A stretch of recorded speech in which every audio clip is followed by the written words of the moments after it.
The challenge in organizations between the organized personality and the action personality is how things are going to be done, the way it is going to be done. What they have in common is they're both very pragmatic and they're very practical, and they want to see things accomplished.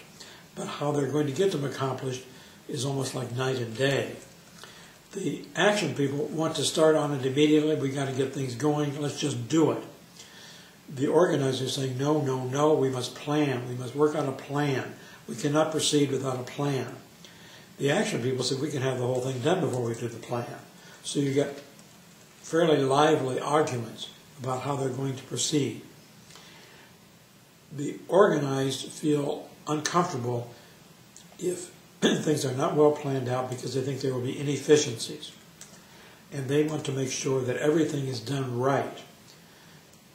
The concept of right and wrong is a high value for organized individuals.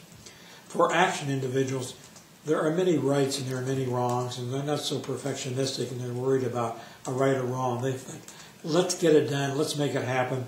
If we have to go back and tweak it later, revise it, so be it. That's not a big issue. So you can have ongoing conflicts there. The action people, they want to go out, try it out, see how it's going to work, take risks. Let's do something that nobody else has ever done.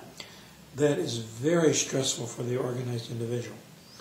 They are much more cautious, much more security-oriented, and so this is ongoing conflict. In actuality, the two can really complement each other because neither would want to do what the opposite is best at doing.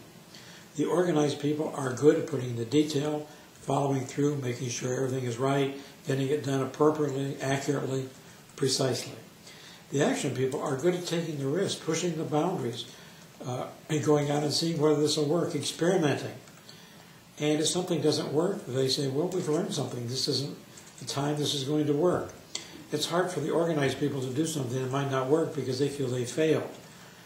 Action people don't think in terms of failure. They think they've learned something now, and they'll go back to the drawing boards and design something new. So the two can really complement each other very positively. Now, the dynamics are even more stressed depending upon who is in charge.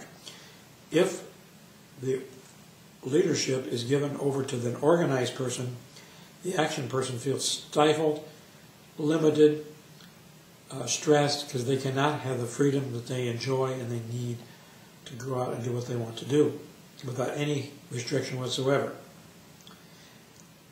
If the action person is the leader of the organized person feels stressed because they cannot tolerate the change, the excitement, the varieties, the spontaneity of the action leader because they feel there's no stability. And they feel very, very stressed. They need stability in their daily work. They need everything to be predictable, and that isn't what you get from an action leader. So what's important to understand is that the two can function effectively with one another in very productive kinds of ways. And they need to get over the differences and not see the differences as negative, but see the differences as positive.